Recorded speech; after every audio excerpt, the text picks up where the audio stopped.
Yeah, there we go. Hello, everybody, and welcome to Hot Dad Reads. Yesterday we finished War of the Worlds, so we're going to do some Edgar Allan Poe in between. Just as a reminder, on the Patreon at patreon.com/hotdadreads. There we go. Over on that Patreon, you'll be able to find, of course, the other Edgar Allan Poe night we did. But you can sign up there and you can get access to all of the books we've read so far. I'll probably leave War of the Worlds up for 2 weeks.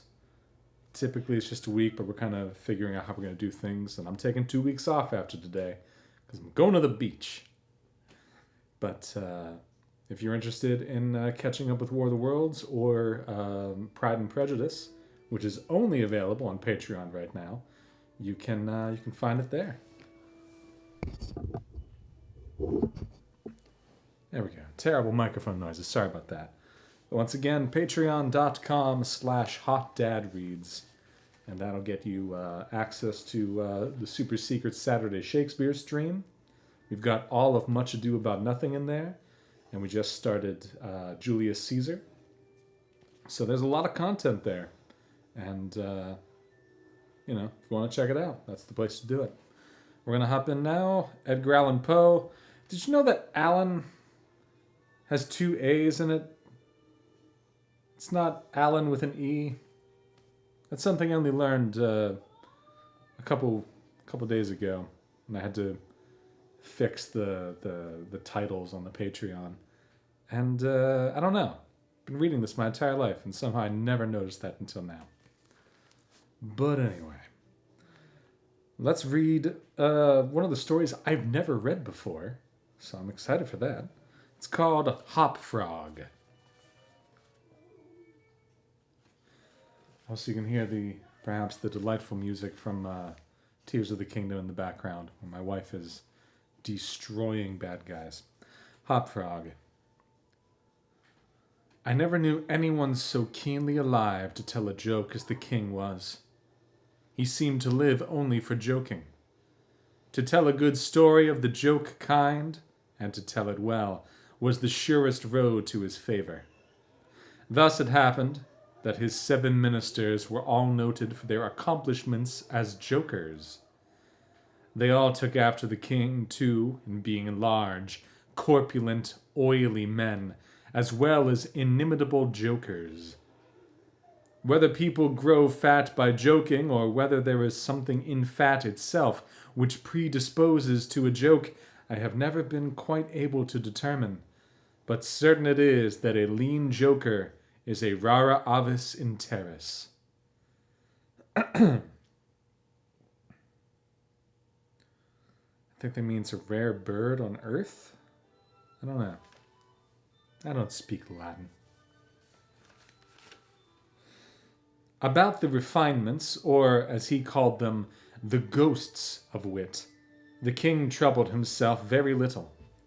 He had an especial admiration for breadth in a jest, and would often put up with length for the sake of it. Over-niceties wearied him. He would have preferred Rabelais, Gargantua, to the Zadig of Voltaire, and, upon the whole, practical jokes suited his taste far better than verbal ones. At the date of my narrative, professing jesters had not altogether gone out of fashion at court. Several of the great continental powers still retained their fools, who wore motley, with caps and bells, and who were expected to be always ready with sharp witticisms at a moment's notice in consideration of the crumbs that fell from the royal table. Our king, as a matter of course, retained his fool. The fact is, he required something in the way of folly, if only to counterbalance the heavy wisdom of the 7 wise men who were his ministers, not to mention himself. His fool, or professional jester, was not only a fool, however.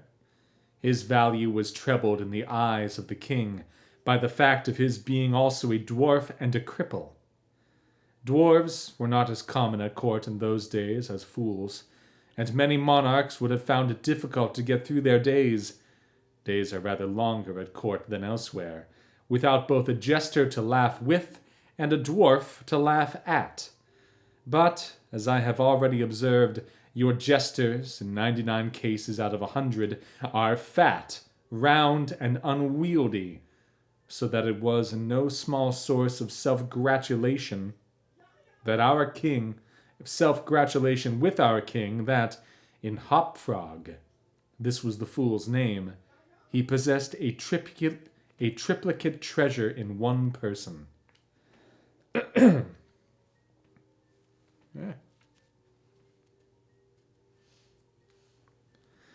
I believe the name Hopfrog was not that given to the dwarf by his sponsors at baptism, but it was conferred upon him by general consent of the 7 ministers on account of his inability to walk as other men do. In fact, Hopfrog could only get along by a sort of interjectional gait, something between a leap and a wriggle, a movement that afforded illimitable amusement, and of course consolation to the king, for, notwithstanding the protuberance of his stomach and a constitutional swelling of the head, the king, by his whole court, was accounted a capital figure. He's used the word illimitable twice in 4 paragraphs.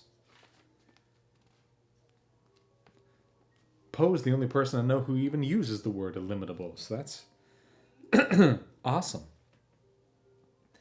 But although Hopfrog, through the distortion of his legs, could move only with great pain and difficulty along a road or floor, the prodigious muscular power which nature seemed to have bestowed upon his arms, by way of compensation for deficiency in the lower limbs, enabled him to perform many feats of wonderful dexterity, where trees or ropes were in question, or anything else to climb. At such exercises he certainly much more resembled a squirrel or a small monkey than a frog. I am not able to say with precision from what country Hopfrog originally came. It was from some barbarous region, however, that no person ever heard of, a vast distance from the court of our king. Hopfrog, and a young girl, very little, less dwarfish than himself,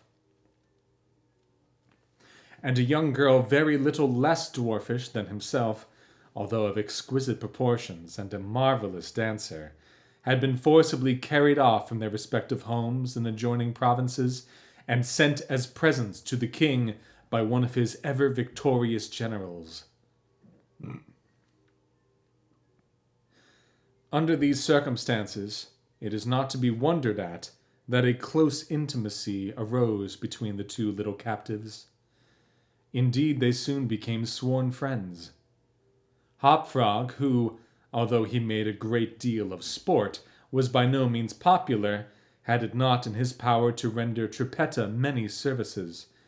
But she, on account of her grace and exquisite beauty, although a dwarf, was universally admired and petted. So she possessed much influence, and never failed to use it whenever she could for the benefit of Hopfrog.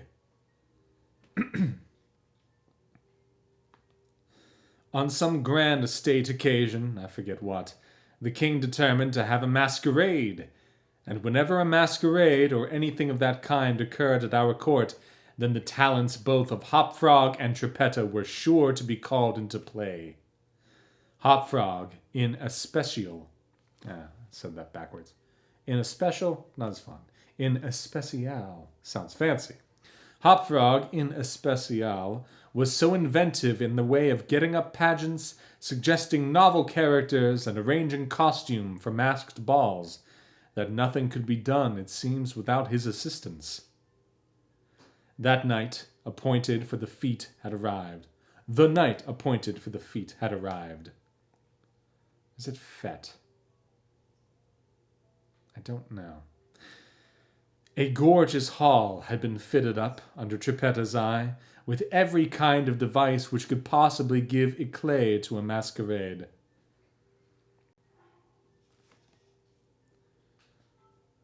So many words I don't know. Even the word rolls has a thing over the O. Jeez. I'm going to say éclat. Why not?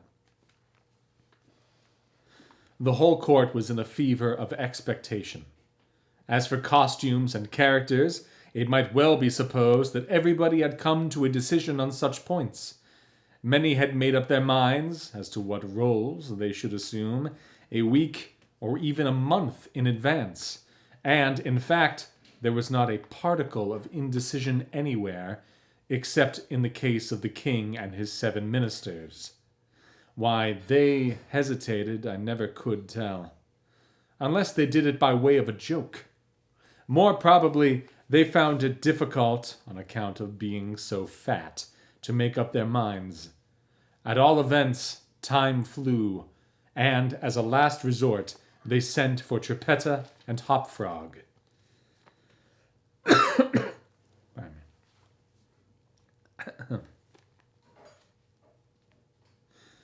When the 2 little friends obeyed the summons of the king, they found him sitting at his wine with the 7 members of his cabinet council. But the monarch appeared to be in a very ill humor. He knew that Hopfrog was not fond of wine, for it excited the poor cripple almost to madness, and madness is no comfortable feeling. But the king loved his practical jokes, and took pleasure in forcing Hopfrog to drink, and, as the king called it, to be merry. "Come here, Hopfrog," said he, as the jester and his friend entered the room. "Swallow this bumper to the health of your absent friends." Here Hopfrog sighed. "And then let us have the benefit of your invention. We want characters, man, something novel, out of the way. We are wearied with this everlasting sameness. Come, drink, the wine will brighten your wits." Hopfrog endeavored, as usual, to get up a jest in reply to these advances from the king, but the effort was too much.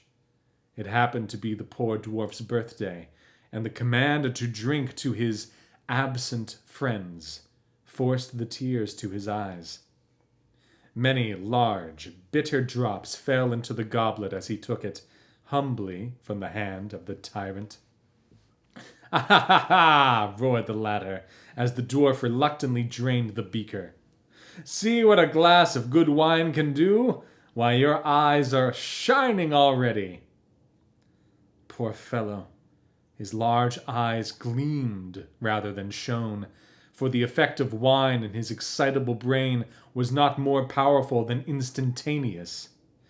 He placed the goblet nervously on the table, and looked round upon the company of a half-insane stare. They all seemed highly amused at the success of the king's joke. "And now to business," said the Prime Minister, a very fat man. "Yes," said the king. "Come, Hopfrog, lend us your assistance. Characters, my fine fellow, we stand in need of characters, all of us, ha ha ha!" And as this was seriously meant for a joke, his laugh was chorused by the 7. Hopfrog also laughed, although feebly and somewhat vacantly. "Come, come," said the king impatiently. "Have you nothing to suggest?" "I am endeavoring to think of something novel," replied the dwarf, abstractedly, for he was quite bewildered by the wine. "Endeavoring!" cried the tyrant fiercely. "What do you mean by that?" "Ah, I perceive. You are sulky and want more wine. Here, drink this." And he poured out another goblet full and offered it to the cripple, who merely gazed at it, gasping for breath. "Drink, I say," shouted the monster, "or by the fiends—" The dwarf hesitated. The king grew purple with rage. The courtiers smirked. Geppetto, pale as a corpse, advanced to the monarch's seat, and falling on her knees before him, implored him to spare her friend. The tyrant regarded her for some moments in evident wonder at her audacity. He seemed quite at a loss what to do or say, how most becomingly to express his indignation. At last, without uttering a syllable, he pushed her violently from him and threw the contents of the brimming goblet in her face. The poor girl got up as best she could, and, not daring even to sigh, resumed her position at the foot of the table. There was a dead silence for about half a minute, during which the falling of a leaf or of a feather might have been heard. It was interrupted by a low but harsh and protracted grating sound, which seemed to come at once from every corner of the room. What are you making that noise for?" demanded the king, turning furiously to the dwarf. The latter seemed to have recovered, in great measure, from his intoxication, and looking fixedly but quietly into the tyrant's face, merely ejaculated, I? How could it have been me?"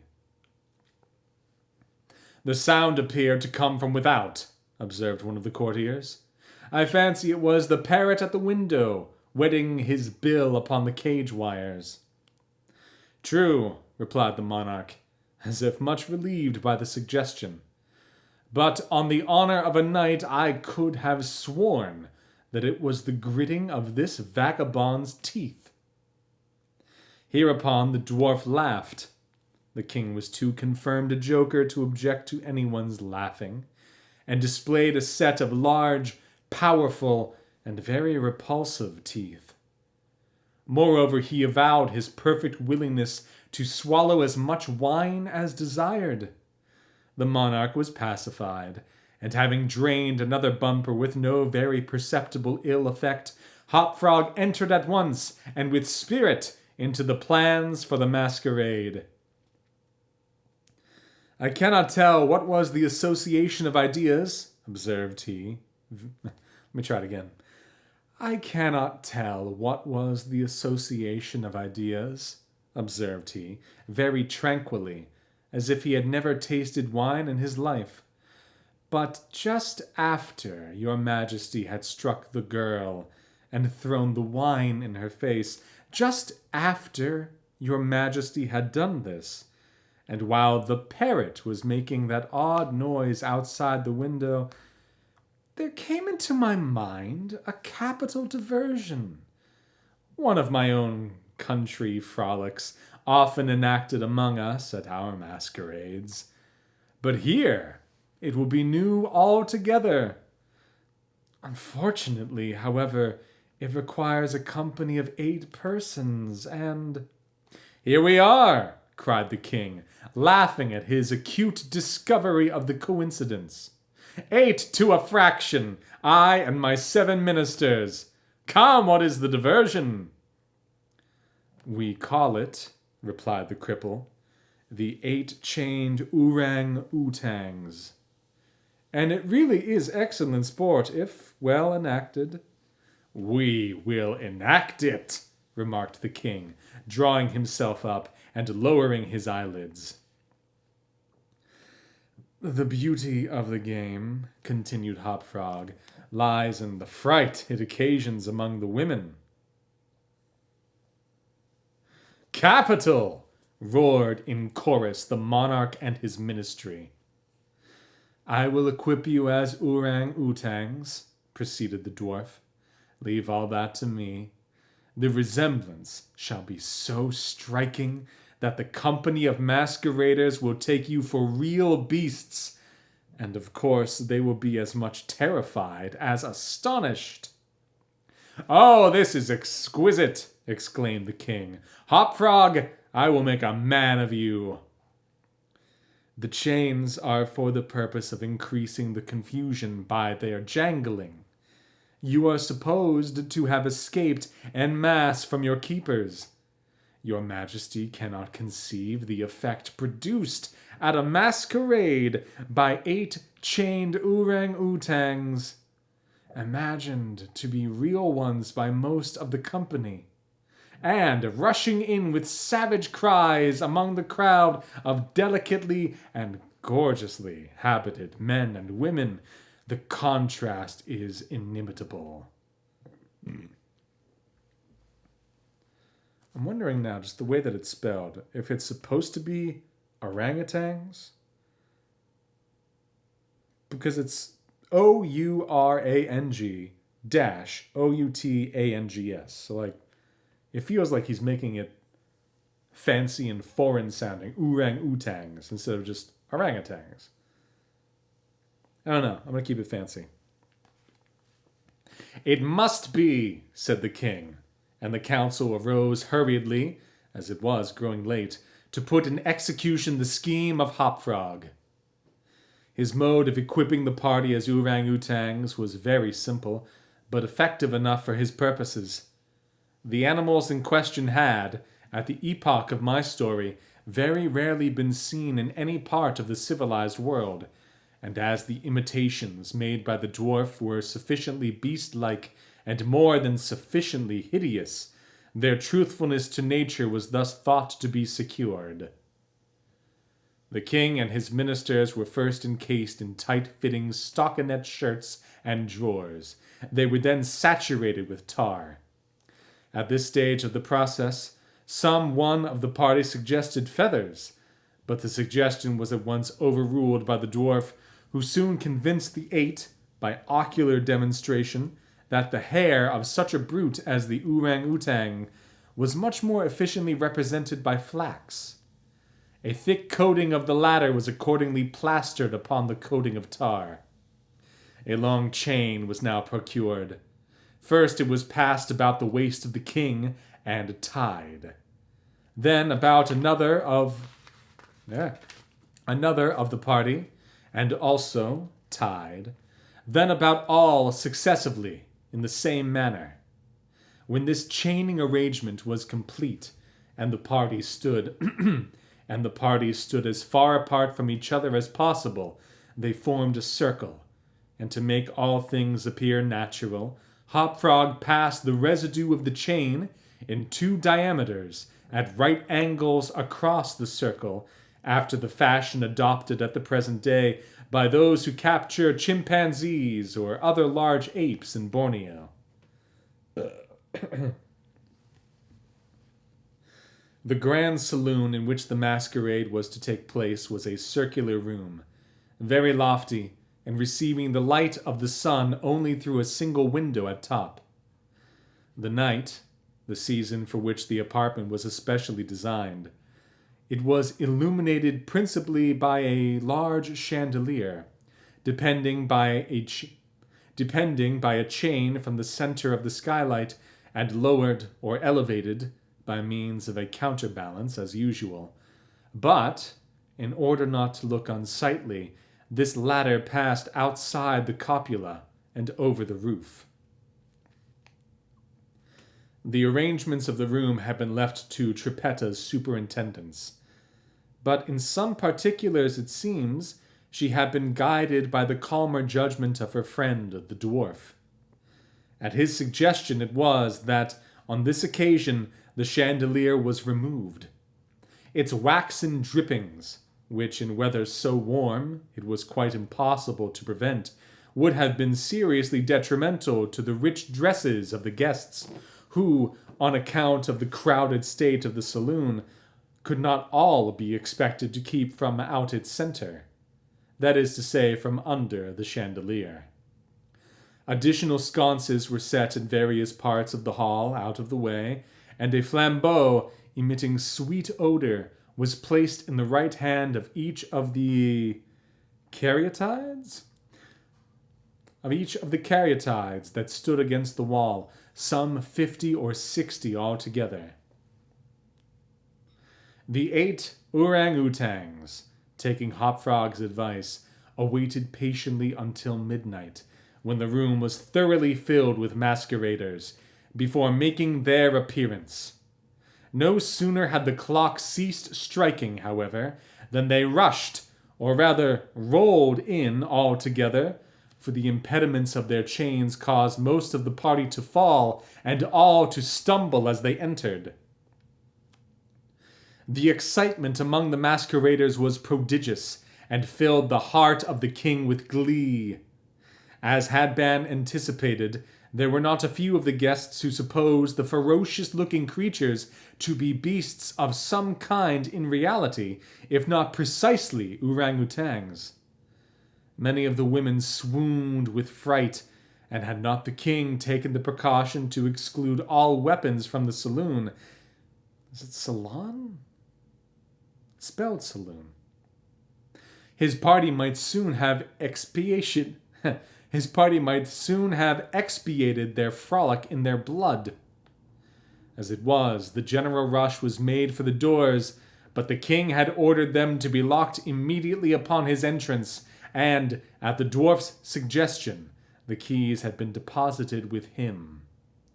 While the tumult was at its height, and each masquerader sensitive only to his own safety, for in fact there was much real danger from the pressure of the excited crowd, the chain by which the chandelier ordinarily hung, and which had been drawn up to its removal, might have been seen very gradually to descend, until its hooked extremity came within 3 feet of the floor.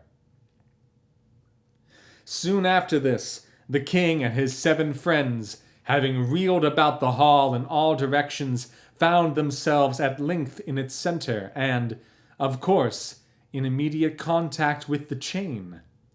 While they were thus situated, the dwarf, who had followed noiselessly at their heels, inciting them to keep up the commotion, took hold of their own chain at the intersection of the 2 portions which crossed the circle diametrically and at right angles.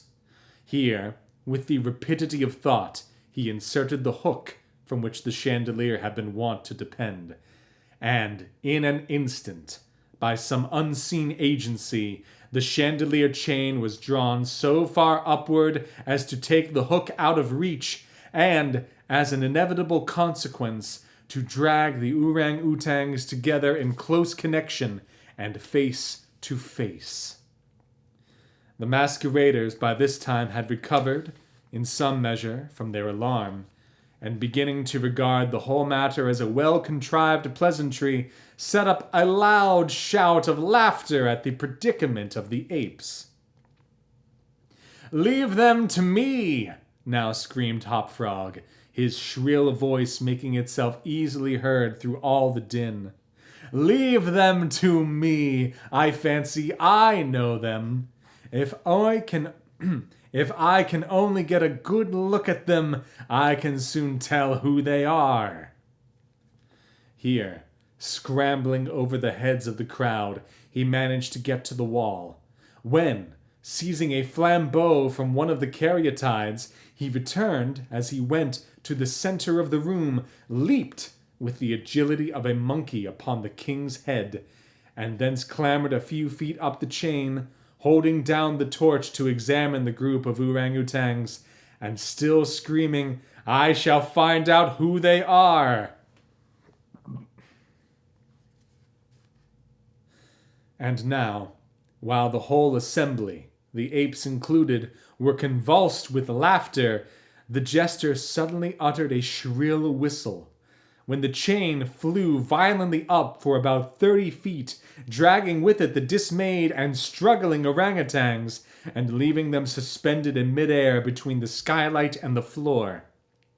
Hopfrog, clinging to the chain as it rose, still maintained his relative position in respect to the 8 maskers, and still, as if nothing were the matter, continued to thrust his torch down toward them, and as though endeavoring to discover who they were. So thoroughly astonished was the whole company at this ascent, that a dead silence of about a minute's duration ensued. It was broken by just such a low, harsh, grating sound as had before attracted the attention of the king and his counselors when the former threw the wine in the face of Trippetta. But on the present occasion, there could be no question as to whence the sound issued. It came from the fang-like teeth of the dwarf, who ground them and gnashed them as he foamed at the mouth and glared with an expression of maniacal rage into the upturned countenances of the king and his 7 companions. "Aha!" said at length the infuriated jester. "Aha! I begin to see who these people are now." Here, pretending to scrutinize the king more closely, he held the flambeau to the flaxen coat which enveloped him, and which instantly burst into a sheet of vivid flame. In less than half a minute, the whole 8 orangutans were blazing fiercely amid the shrieks of the multitude who gazed at them from below, horror-stricken, and without the power to render them the slightest assistance. At length, the flames, suddenly increasing in virulence, forced the jester to climb higher up the chain to be out of their reach, and, as he made this movement, the crowd again sank, for a brief instant, into silence. The dwarf seized this opportunity and once more spoke. "I now see distinctly," he said, "what manner of people these maskers are. They are a great king and his 7 privy councillors. A king who does not scruple to strike a defenseless girl, and his 7 councillors who abet him in the outrage. As for myself, I am simply Hopfrog, the jester, and this is my last jest." Owing to the high combustibility of both the flax and the tar to which it adhered, the dwarf had scarcely made an end of his speech before the work of vengeance was complete. The 8 corpses swung in their chains, a fetid, blackened, hideous, and indistinguishable mass. The cripple hurled his torch at them, clambered leisurely to the ceiling, and disappeared through the skylight. It is supposed that Trippetta, stationed on the roof of the saloon, had been the accomplice of her friend in this fiery revenge, and that, together, they effected their escape to their own country, for neither was seen again.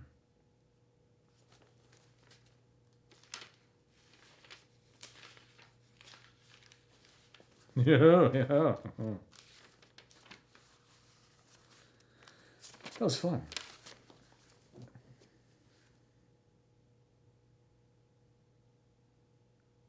I think those are orangutans. Nice. Let me grab a small drink of water, and then we should read The Black Cat. Here we go.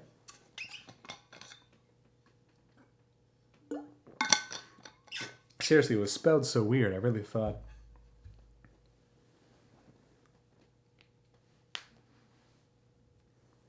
Ooh, I've never read The Black Cat before, so this is gonna be fun. There's enough time. I think we'll probably do this, maybe like 1 poem if there's time, and then we'll call it a night. Let's jump in. The Black Cat. For the most wild yet most homely narrative which I am about to pen, I neither expect nor solicit belief. Mad, indeed, would I be to expect it, in a case where my very senses reject their own evidence. Yet mad am I not, and very surely I do not dream. But tomorrow I die, and today I would unburden my soul. My immediate purpose is to place before the world, plainly, succinctly, and without comment, a series of mere household events.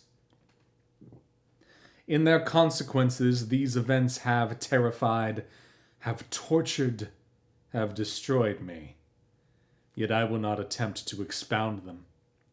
To me they have presented little but horror. To many they will seem less terrible than baroques. Hereafter, perhaps, some intellect may be found which will reduce my phantasm to the commonplace, some intellect more calm, more logical, and far less excitable than my own, which will perceive, in the circumstances I detail with awe, nothing more than an ordinary succession of very natural causes and effects. From my infancy I was noted for the docility and humanity of my disposition. My tenderness of heart was even so conspicuous as to make me the jest of my companions. I was especially fond of animals, and was indulged by my parents with a great variety of pets. With these I spent most of my time, and never was so happy as when feeding and caressing them. This peculiarity of character grew with my growth, and, in my manhood, I derived from it one of my principal sources of pleasure. To those who have cherished an affection for a faithful and sagacious dog, I need hardly be the trouble of explaining the nature or the intensity of the gratification thus derivable. There is something in the unselfish and self-sacrificing love of a brute which goes directly to the heart of him who has had frequent occasion to test the paltry friendship and gossamer fidelity of mere man. I married early, and was happy to find in my wife a disposition not uncongenial with my own. Observing my partiality for domestic pets, she lost no opportunity of procuring those of the most agreeable kind. We had birds, goldfish, a fine dog, rabbits, a small monkey, and a cat. This latter was a remarkably large and beautiful animal, entirely black, and sagacious to an astonishing degree. In speaking of his intelligence, my wife, who at heart was not a little tinctured with superstition, made frequent allusion to the ancient popular notion which regarded all black cats as witches in disguise. Not that she was ever serious upon this point, and I mention the matter at all for no better reason than that it happens, just now, to be remembered. Pluto, this was the cat's name, was my favorite pet and playmate. I alone fed him, and he attended me wherever I went about the house. It was even with difficulty that I could prevent him from following me through the streets. Our friendship lasted in this manner for several years, during which my general temperament and character, through the instrumentality of the fiend intemperance, had, I blush to confess it, experienced a radical alteration for the worse. I grew, day by day, more moody, more irritable, more regardless of the feelings of others. I suffered myself to use intemperate language to my wife. At length, I even offered her personal violence. My pets, of course, were made to feel the change in my disposition. I not only neglected but ill-used them. For Pluto, however, I still retained sufficient regard to restrain me from maltreating him, as I made no scruple of maltreating the rabbits, the monkey, or even the dog when, by accident or through affection, they came in my way. But my disease grew upon me, for what disease is like alcohol? And at length even Pluto, who was now becoming old and consequently somewhat peevish, even Pluto began to experience the effects of my ill temper. One night, returning home, much intoxicated from one of my haunts about town, I fancied that the cat avoided my presence. I seized him, when, in his fright at my violence, he inflicted a slight wound upon my hand with his teeth. The fury of a demon instantly possessed me. I knew myself no longer. My original soul seemed at once to take its flight from my body, and a more than fiendish malevolence, gin-nurtured, thrilled every fiber of my frame. I took from my waistcoat pocket a penknife, opened it, grasped the poor beast by the throat, and deliberately cut one of its eyes from the socket. I blush. I burn. I shudder while I pen the damnable atrocity. When reason returned with the mornings, when I had slept off the fumes of the night's debauch, I experienced a sentiment half of horror, half of remorse for the crime of which I had been guilty.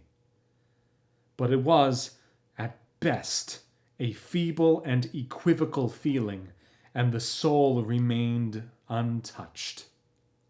I again plunged into excess and soon drowned in wine all memory of the deed. In the meantime, the cat slowly recovered. The socket of the lost eye presented, it is true, a frightful appearance, but he no longer appeared to suffer any pain.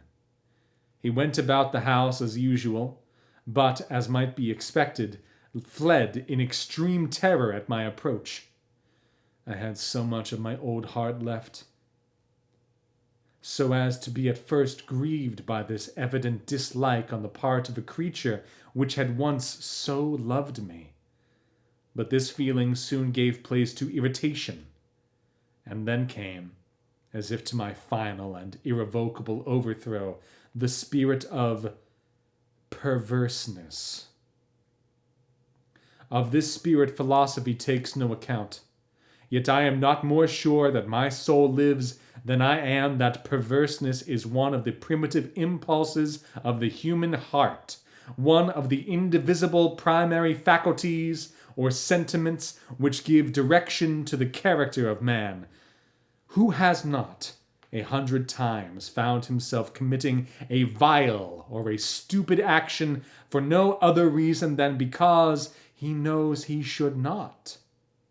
Have we not a perpetual inclination, in the teeth of our best judgment, to violate that which is law merely because we understand it to be such?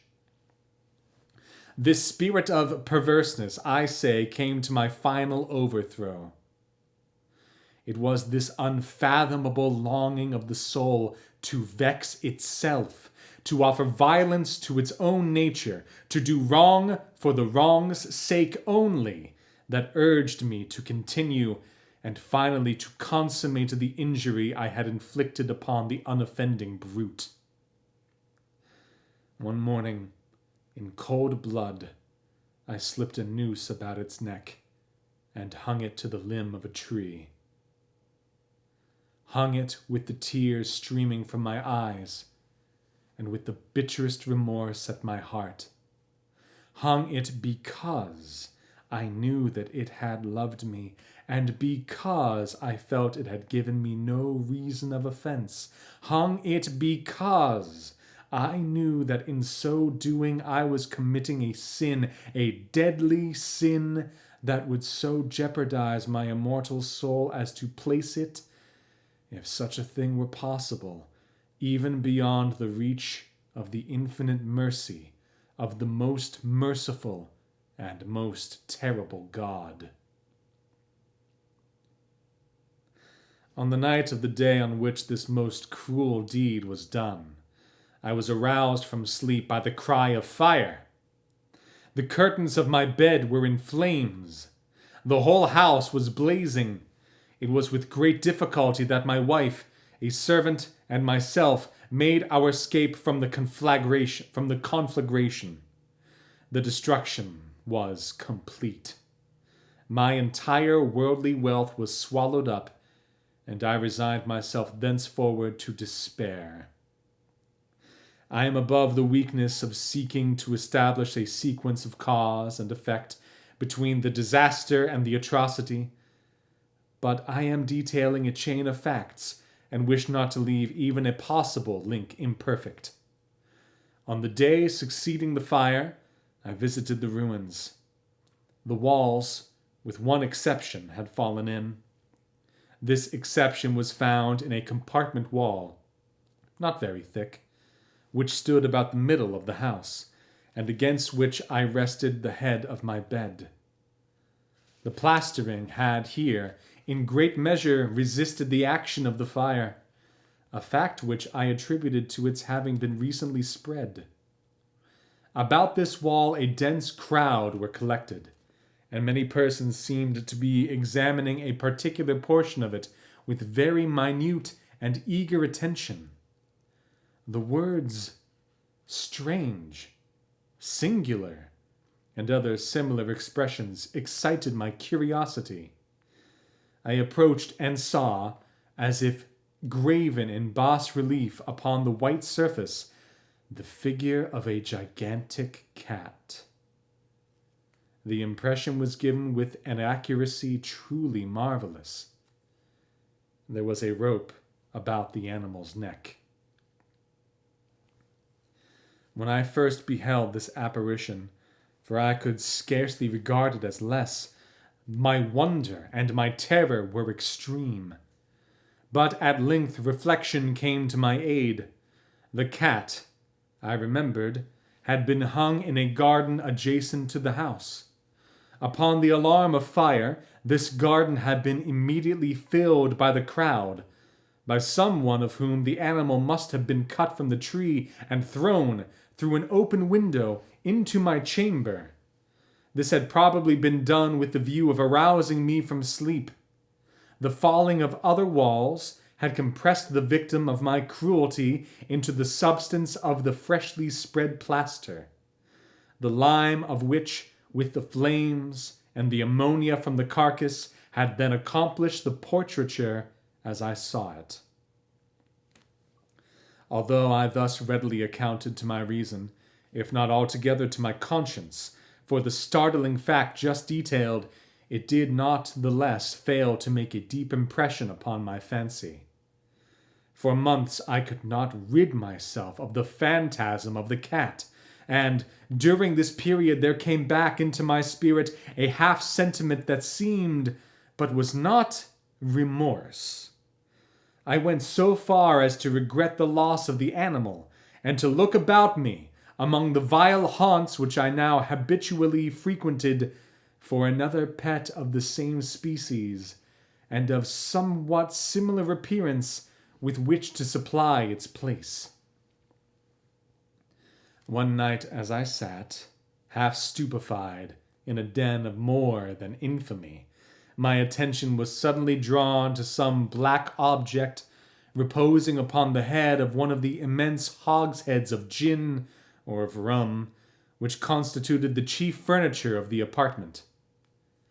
I had been looking steadily at the top of this hogshead for some minutes, and what now caused me surprise was the fact that I had not sooner perceived the object thereupon. I approached it and touched it with my hand. It was a black cat, a very large one, fully as large as Pluto, and closely resembling him in every aspect but one. Pluto had not a white hair upon any portion of his body, but this cat had a large, although indefinite splotch of white, covering nearly the whole region of the breast.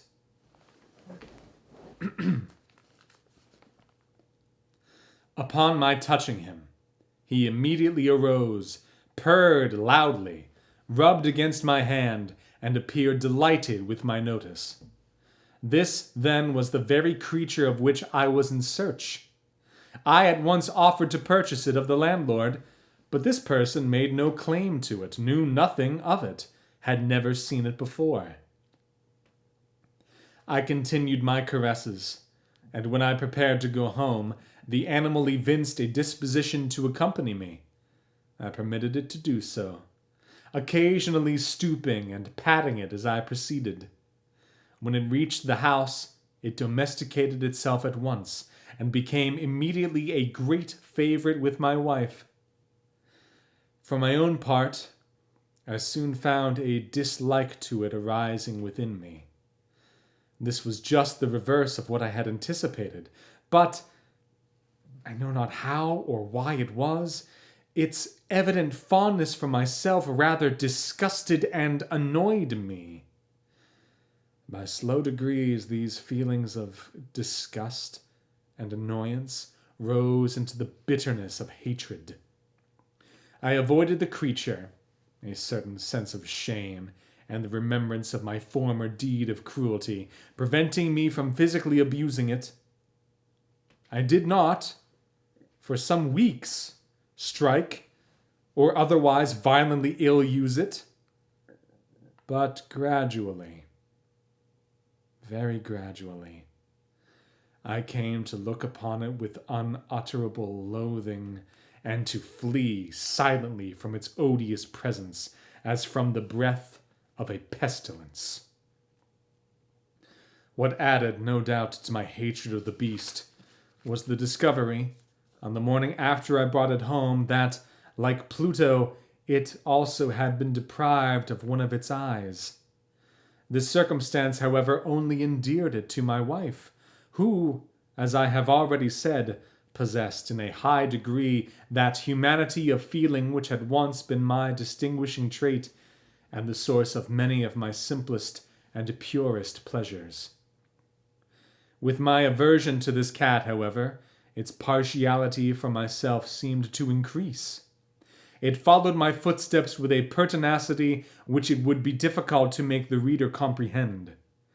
Whenever I sat, it would crouch beneath my chair, or spring upon my knees, covering me with its loathsome caresses.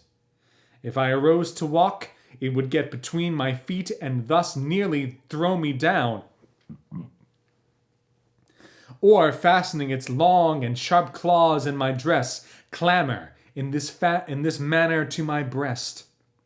At such times, although I longed to destroy it with a blow, I was yet withheld from doing so, partly by a memory of my former crime, but chiefly, let me confess it at once, by absolute dread of the beast.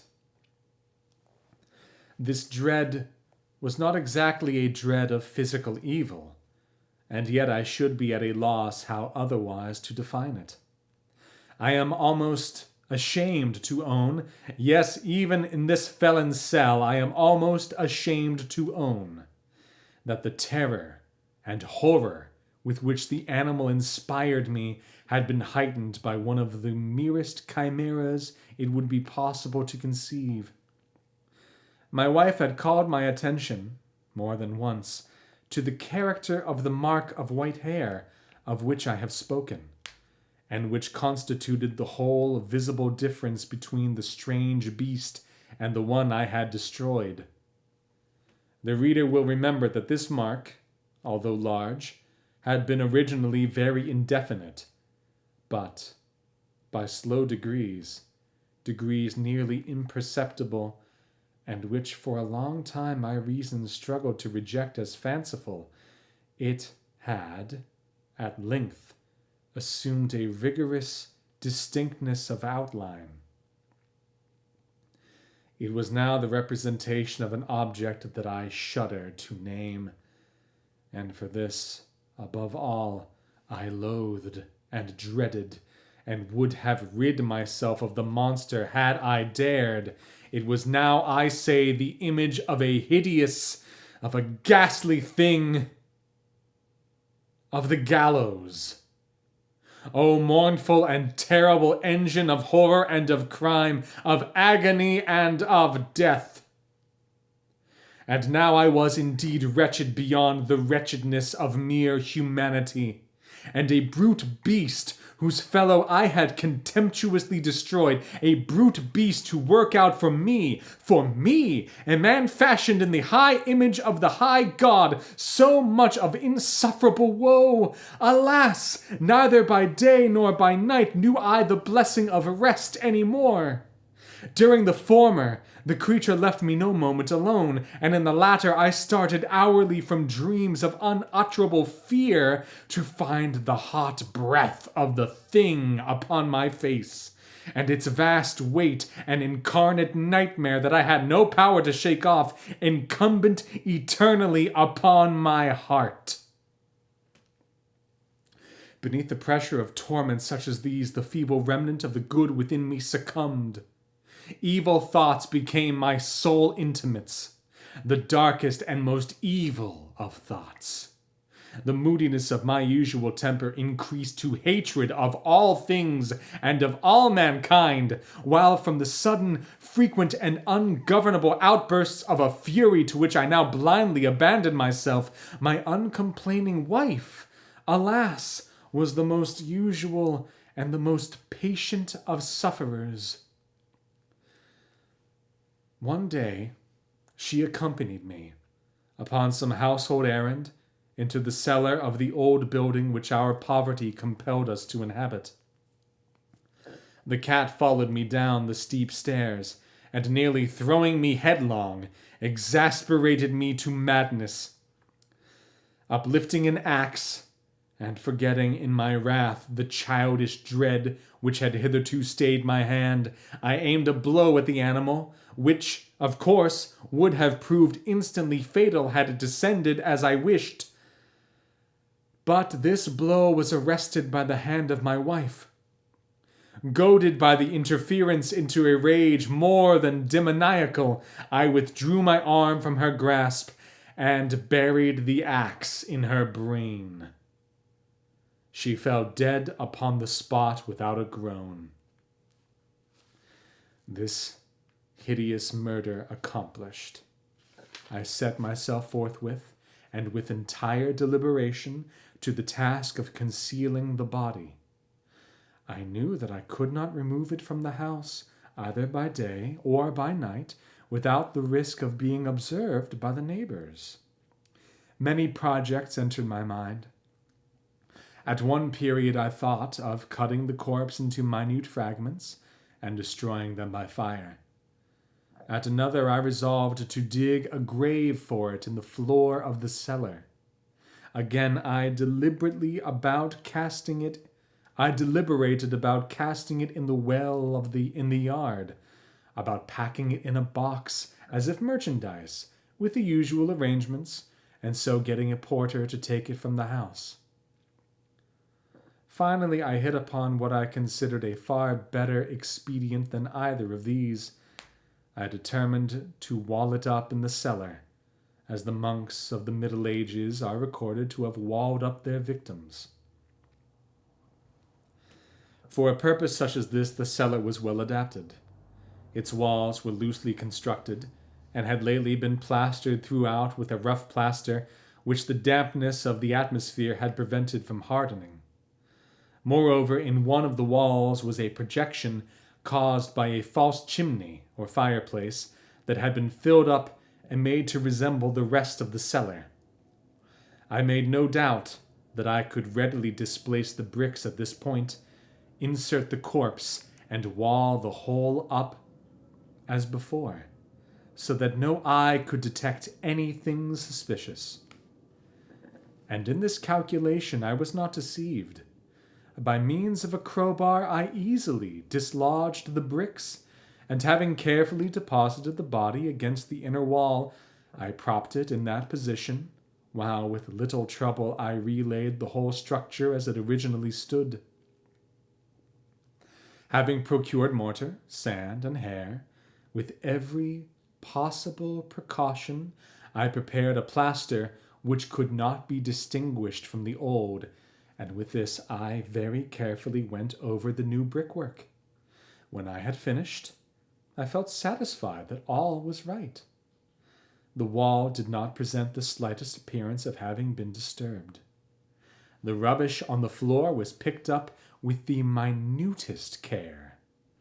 I looked about triumphantly, and said to myself, "Here at least, then, my labor has not been in vain." My next step was to look for the beast which had been the cause of so much wretchedness. for I had at length firmly resolved to put it to death. Had I been able to meet with it at that moment, there could have been no doubt of its fate. But it appeared that the crafty animal had been alarmed at the violence of my previous anger, and forebore to present itself in my present mood. It is impossible to describe or to imagine the blissful sense of relief which the absence of the detested creature occasioned in my bosom. It did not make its appearance during the night, and thus for one night, at least, since its introduction into the house, I soundly and tranquilly slept. I slept, even with the burden of murder upon my soul. The second and the third day passed, and still my tormentor came not. Once again I breathed as a freeman. The monster in terror had fled the premises forever. I should not behold it no more.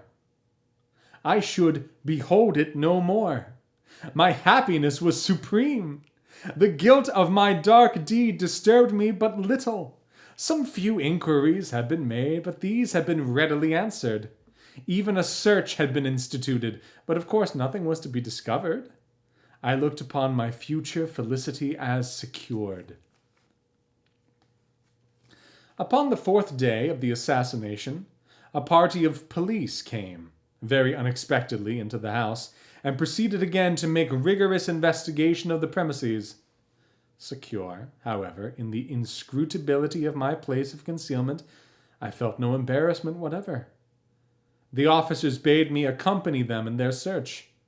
They left no nook or corner unexplored. At length, for the third or fourth time, they descended into the cellar. I quivered not a muscle. My heart beat calmly as that of one who slumbers in innocence. I walked the cellar from end to end. I folded my arms upon my bosom and roamed easily to and fro. The police were thoroughly satisfied and prepared to depart. The glee at my heart was too strong to be restrained. I burned to say if but one word by way of triumph, and to render doubly sure their assurance of my guiltlessness. "Gentlemen," I said at last, as the party ascended the steps, "I delight to have allayed your suspicions. I wish you all health and a little more courtesy. By the by, gentlemen, this is a very well-constructed home." In the rabid desire to say something easily, I scarcely knew what I uttered at all. "I may say an excellently well-constructed house. These walls... Are you going, gentlemen? These walls are solidly put together." And here, through the mere frenzy of bravado, I rapped heavily with a cane which I held in my hand upon that very portion of the brickwork behind which stood the corpse of the wife of my bosom. But may God shield and deliver me from the fangs of the arch-fiend. No sooner had the reverberation of my blows sunk into silence than I was answered with a voice from within the tomb. By a cry, at first muffled and broken, like the sobbing of a child, and then quickly swelling into one long, loud, and continuous scream, utterly anomalous and inhuman, a howl, a wailing shriek, half of horror and half of triumph, such as might have arisen only out of hell, conjointly from the throats of the damned in their agony, and of the demons that exult in the damnation. Of my own thoughts it is folly to speak. Swooning, I staggered to the opposite wall. For one instant the party on the stairs remained motionless, through extremity of terror and awe. In the next, A dozen stout arms were toiling at the wall. It fell bodily. The corpse, already greatly decayed and clotted with gore, stood erect before the eyes of the spectators. Upon its head, with red extended mouth and solitary eye of fire, sat the hideous beast whose craft had seduced me into murder, and whose informing voice had consigned me to the hangman. I had walled the monster up within the tomb.